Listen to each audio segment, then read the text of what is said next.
So this is my final Supercoach for season 2022. So I have no plans of making any more changes, and ultimately I'm really comfortable with how my team is looking. So basically what I've done, I've built my team around my rookies, and as you can probably see immediately, in defence I've got zero confidence in the rookies available this year. So I was very intentional in having McInerney and Hinge on my bench, basically because with Hinge, well, he's got an awful injury history, and yeah, look, he's recently missed training. He could be touch and go for round one, so I might even have to downgrade him to maybe it's a deconing perhaps. So I'm being mindful there. And with McInerney, look, given his concussion history, again, I'd rather not have to field him. So yeah, well, given that, I've just gone the two rookies. All the other defense rookies are really terrible, so they just don't have scoring scope at all. Or alternatively, they're just not really expected at this point to be selected round one. So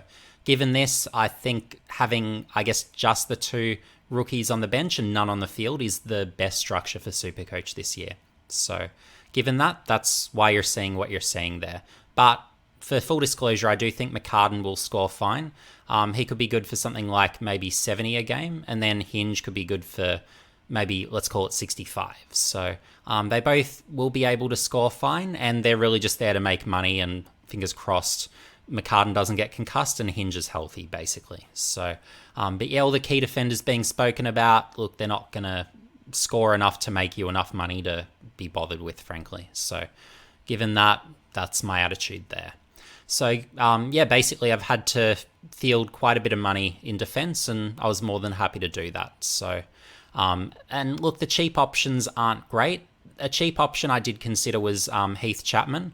But yeah, ultimately, just in terms of how the money worked out, I didn't need to have him in the end. But here's one: if you want someone a little bit cheaper as your D6, you could have him and he'll make money. It's fair to say. Looking at what he did during both the Amy and the practice match, he was really good for Freo. But looking at D1 firstly, so I've gone Jack Crisp. So I initially had Jake Lloyd, but I've considered some stylistic changes for Sydney that make me think that he probably won't be finding as much of the footy ongoing. But look, maybe he maintains his average, he's durable, so he can be in your team. But he was one ultimately that didn't quite make my final cut. So just because of how the money worked out, maybe I could have had him in instead of Sicily, but it's just how it sort of went in the end. So, but yeah, Jack Crisp as D1. So why is that the case? Well, he's going to be playing mostly through the midfield this year, which should see his numbers boost. And additionally, although there won't be as much sort of possession for Collingwoods, they won't just be chipping it around as much, maintaining possession as much, so you won't get those bloated midfield numbers that we've seen in recent years. But with a Crisp, look, he can win his own footy, so with that additional contested ball, I think he probably maintains, maybe even slightly increases his average. And look, he's a 22 game a year, every year guy, so given that, very happy with him at D1.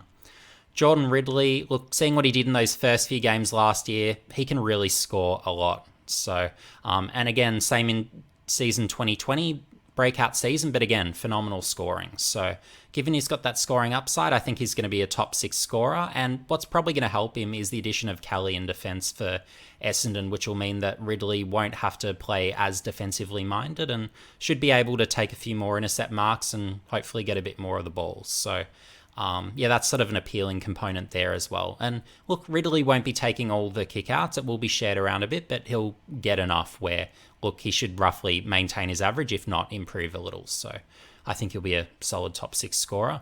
Jaden Short, with the retirement of Basher Hooley, I think that helps him a little. And seeing what he did, of course, in both the practice match and the Amy, well, he just went off in both games. So given that, the scoring upside's there, he's durable. So again, tick for me. I think he's a good pick in defence. And again, he'll be a top 6 scorer, I believe, both for total and average points. Lachie Whitfield, I think for certainly average points, he'll be the top scorer in defence, or has certainly got that scope to be. And he's ultimately an underpriced premium. So given that, he's the first one I had locked in my defence. But of course, there are the durability risks. So if he gets hurt, well, then he just needs to be traded, basically. So, and I'm willing to cop that risk because ultimately the upside is too great to pass up if he does have a healthy season, which of course you hope for him. James Sicily, he was the one where, look, he was my last picked player ultimately, and it was just a case of the money worked. So that's why he's in there in the end. But yeah, basically, again, he's that underpriced player. He has that scoring upside. I don't think he'll necessarily score 100 plus, but I think he probably goes for about 95 to 100 roughly if you're after an estimate at home. So I don't think he'll be taking all the kickouts this year. So looking at what he did during the Amy, we had Blake Hardwick take some kickouts. You had Jack Scrimshaw. So given that, I do think that'll be a shared load. And I think Sicily will possibly even play a balanced-ish game. But yeah, look, he'll still take his intercept mark, still get his kickouts. So I do still see him as underpriced and someone who at least will make money. So given that, again, given the money worked, happy to have him in there. And if he ends up being a D6 at the end of the day, well, I can probably live with that. But yeah, I might be able to sideways trade him to maybe a premium that drops off in price if there's someone who starts the season a bit slow, perhaps. George Hewitt, look, given obviously Walsh is missing early on, it's looking like. So, yeah, look, with Hewitt, just seeing him both winning the ball but then involved generally through the midfield, I was really impressed by what he did in that Amy match. So, yeah, given the role he was playing, it's not really a heavily accountable role, and he's certainly not tagging. So given that, I think there's tremendous scoring upside with Hewitt. So, yeah, look, he's basically there for cash generation. And again, just because basically from a salary cap perspective, he's that sort of correct fit for my team. So given that, he's in there. And again, pretty confident he'll make money. M1, so Jack McRae, I think is going to be the highest average mid, is very durable. So he's someone I can rely on to play 21, 22 games a year pretty easily. So I'm pretty comfortable there. And then again, early season fixture is pretty good. So yeah, he'll just be my permanent captain to start things out. And it's really a no problem selection there. Lachie Neale, underpriced premium. I think he'll be a top, certainly 8th scorer, probably top 6 scorer would be my thinking. So given that, well, there's no reason not to have him in my team, particularly at his price point. Patrick Cripps, if there's a midfielder I had to exchange out, maybe he'd be the guy. So if I wanted maybe another premium, probably Jack Steele. If I wanted someone cheaper, maybe a Jai Caldwell. There's some of the names I'd be thinking about there if I was looking at alternatives. But yeah, with Cripps, again, if you've got Walsh missing early season, I think Cripps is really going to shoulder quite a bit of that load and really win a lot of first possession and really get some good scores. So I think he averages probably 110, and he might even start out a bit hotter in those early rounds. So it's either a case of he could be something like a M8 at the end of the season, or alternatively there should be some sort of fallen premium that you can always sideways a Cripps to. So because he'll ultimately boost his price while a lot of the other more expensive ones will drop. So there's some of the things I'm thinking about there. Matt Rowell, for me, other than maybe a Nick Dacos, perhaps, he's the other that I would say has to be in every team. So his scoring upside's phenomenal. During the Amy, again, he got that 18 contested possession game. He was top both for contested possessions and clearances on the field. So yeah, Gold Coast midfield's going to be fine this year. Between having Witts back in the ruck, Miller, obviously, it looks like he's going to back up what he did last season. And then you've got Noah Anderson, who's breaking through and looking good too. That Gold Coast midfield's looking really solid this year. So even if their front half without King is looking a bit exposed, their midfield looks really good. So, and with a Rowell, look, I honestly think he's probably going to go at least 110. He could even be a 120 scorer this year. So I think he might actually end up being a keeper quietly. So yeah, look, given that, yeah, he's certainly not moving from my team between now and round 1 unless he's just hurt suddenly and unexpectedly. So fingers crossed for him, he stays healthy, because he can really score like a machine, particularly for Supercoach purposes.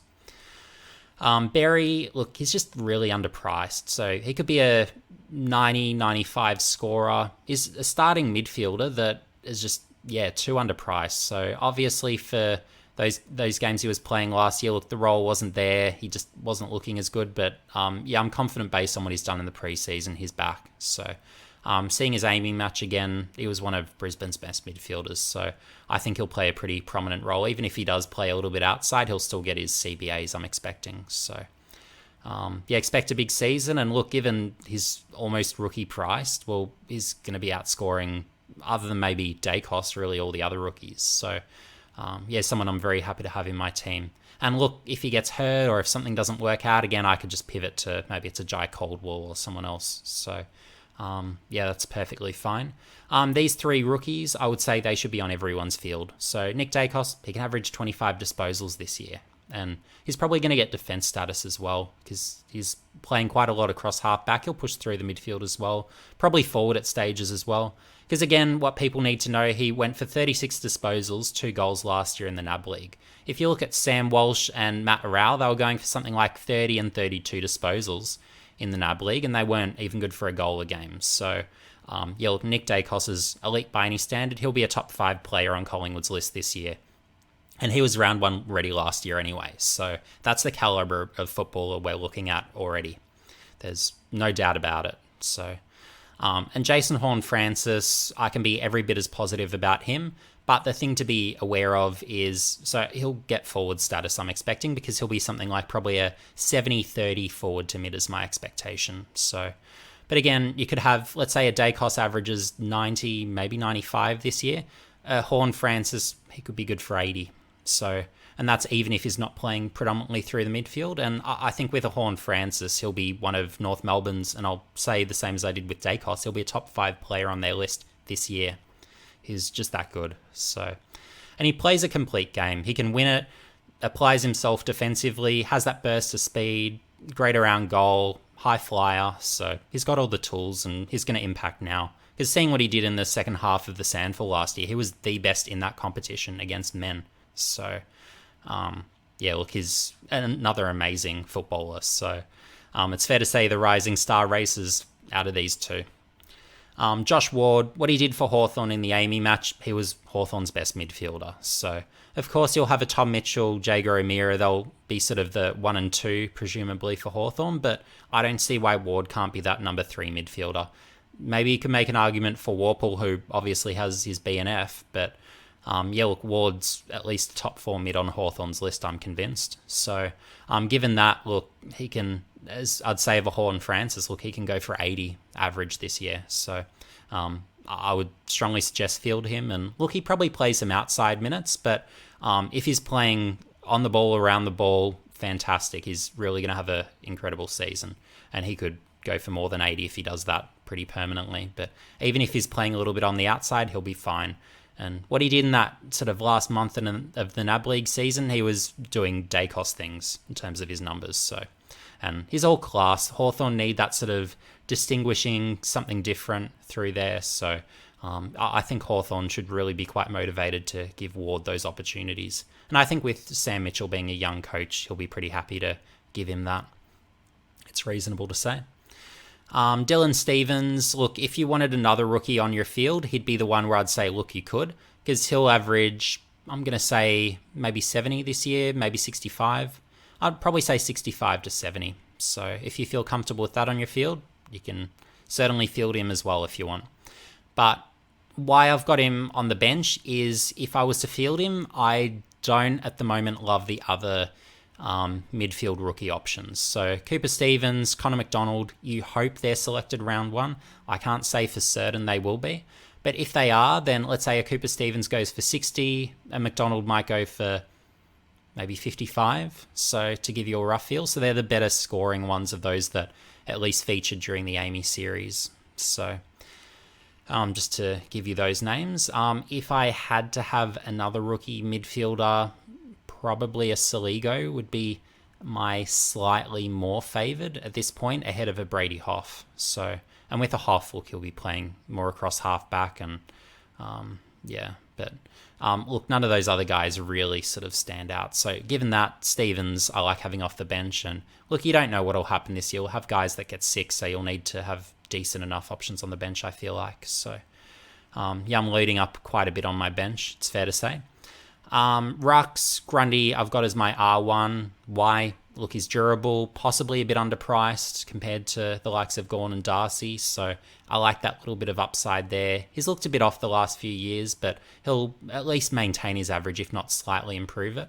And if Collingwood try and play a bit more of a contested style of footy, maybe if it's less sort of chipping around, mucking around, maybe a bit more stoppages trying to win it, I think that's going to suit Grundy and probably boost his scoring maybe a touch. So given that, Grundy I'm pretty happy with as my R1.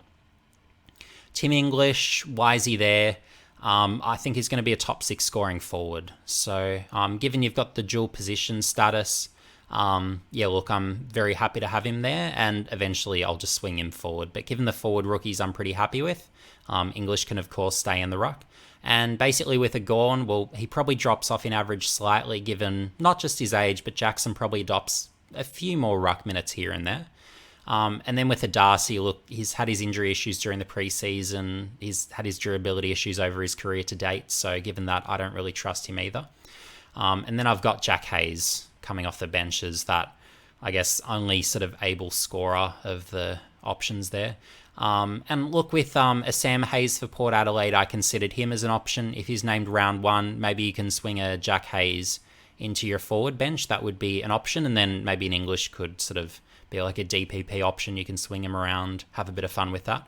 And the other player I really wanted in my ruck, but just didn't work with the salary cap, but Braden Pruce. So I was initially planning to go English as R2 and then Pruce off the bench. And then I could just work a bit of a DPP loophole. I could have a Hayes forward, and then I could just basically, once Pruce is back, who's sort of that loophole option for round 1, it'd be basically Pruce into R2, English into the forwards. So that was what I was thinking about. But look, again, just in the end, I decided against that just because I was happy with the rookie options and sort of happy with how the pricing went across the rest of the field. So that was the general idea. But let's say English goes for, let's call it 100 this year, would be pretty realistic, I think. He could even push 105 depending on sort of if he is that sort of number 1 ruck permanently. And with a Hayes, I think he's actually going to score pretty fine. And I'm assuming, look, when Ryder comes back, that might be when Hayes is in doubt, but it's possible he still holds his spot to be that number 2 option to give a Max King a bit more support up forward. So they're the possibilities there. But look, what Hayes was doing in the Sandful, he can rack up the footy. He's really capable. So given that, I'm very comfortable having him there. And if you're looking at a Dixon, look, a Hayes will outscore Dixon pretty comfortably, I'm expecting there. So there's some of the names that are gone through my mind. And look, if you want to go Grundy Gorn, of course you can. But if I was to go 2 premiums, it'd be a Grundy Gorn rather than Darcy, who, again, just the injury questions sort of put him a bit more down that list of considerations. So onto the forwards. So Dunkley is a pretty obvious F1 for me. Is attending a lot of CBAs. So given that he's underpriced, you've got the injury history, that's the issue there. But look, assuming he's healthy and assuming he keeps getting those extensive CBAs, look, he could go for maybe it's 115, maybe it's 120. So look, given that, Dunkley, of course, is a lock for me. And I don't want to miss out on that upside, obviously.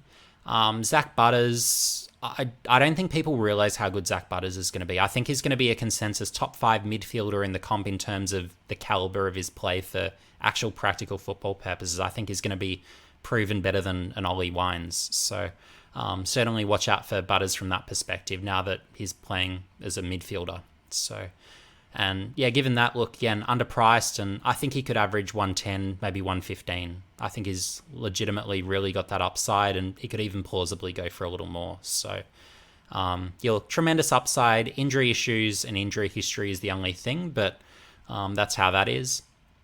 Isaac Heaney I considered, but look, given Papley's hurt, Heaney's likely to start the season forward. You don't have to start with Heaney. And ultimately, with all the cheapies I wanted to have in my team starting on the field just to maximise my scoring, look, ultimately there just wasn't room for Heaney, who I don't think will score the same as Dunkley and Butters, and certainly not in the early rounds, given, again, he'll have to play forward most likely. So Stephen Coniglio, I think, is going to be a top 6 scoring forward.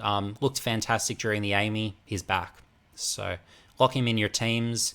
Coniglio, Dacos, Rowell, they're the absolute must-haves. I'd even say the same of Ward and Horne-Francis. If they're missing from your teams, well, put them in.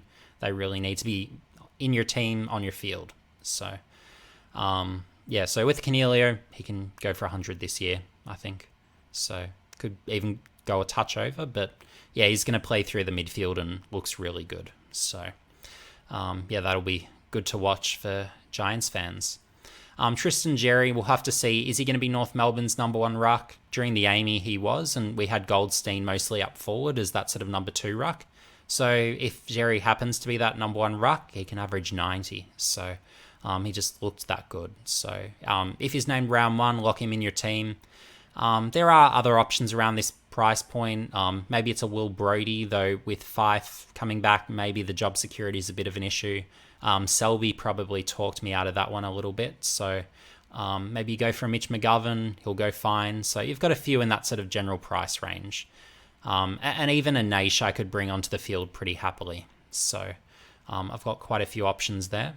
And if I was to say have another forward rookie, I'd probably be going Durden for those that are wondering that query there. But yeah, so Ralphsmith, again, I want to field him. I think he goes for, I don't know, maybe it's about a 70, could be 75. I think he's going to score really well, sort of coming off mostly halfback, maybe pushing onto a wing.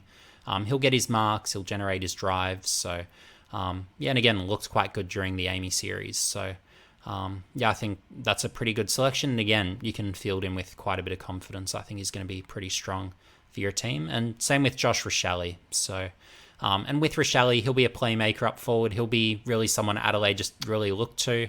Not only close to goal and as a finisher, but really sort of pushing up higher as that sort of entry kick inside 50. You've really got those options with a Rochelle where Adelaide will just keep trying to feed him and sort of maximize his impact. And look, he'll get a few tackles. And look, in the future, one thing to note with a Rochelle is as well, what he did in the NAB League last year, he could actually go into the centre square, just win first possession after first possession. So you can legit push him through the midfield and he'll win it for you. So we probably don't see that from him at Adelaide this year. I don't think there's necessarily those midfield opportunities, and I think his value up forward will be too great for them. But yeah, that's certainly something for the future to be well aware of, because Rochelle does have that level of talent, and he was someone from 2019 watching him in the NAB League. He was AFL ready then, so yeah, he's a real talent to say the least. So you can field him based on what he did in the Amy and the practice match. So Naish, again, I've said you can field him, up to you. It's a bit like a Stevens where it's just, yeah, it just depends on how you want to structure up. So being mindful of that maybe potential opportunity there. But yeah, it's basically just West Coast look absolutely annihilated through pretty much everywhere, just with their extensive injury list. So that basically allows a Naish to come in and look like he's probably going to be a best 22 player. So doesn't mean he's definitely going to be picked, so make sure he does if he's going to be in your team. But yeah, certainly what he did in the second half of that Amy match, he looked like one of the more capable players for the Eagles. I'm not going to say he looked great, but he looked like one of the more capable for the Eagles. So given that, and given he was scoring really well in that half, he probably went for a little over 50 for Supercoach scores. Well, hey, that's awesome for a half. So yeah, definitely put him in your team if he's named round 1. And again, he could be either sort of your emergency or he could be fielded. So Nick Martin, again, watch for round 1. If he's named round 1, you can have him on your bench. The low price point is great, but yeah, it looked really good in the Amy series. So big improver.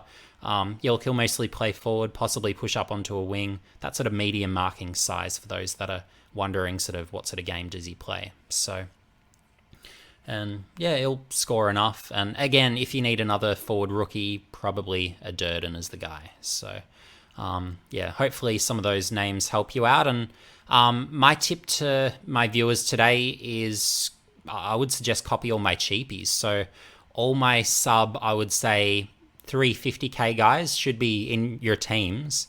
And then it's just a case of how you want to sort of, I guess, structure your premiums and I guess your underpriced premiums around those, because basically all the rookies I've got, they're going to be basically scoring well and making money. So yeah, it's just about basically making sure they're named round 1, and if so, yeah, lock them all into your team. So yeah, if you guys have any questions, make sure you hit me up in the comments section below. I have a working knowledge of every player on every list, and I can give score projections or whatever information you need about role, what sort of things they can do, how likely they are to be best 22. I can give all that a go. But anyway, guys, see you in the next video.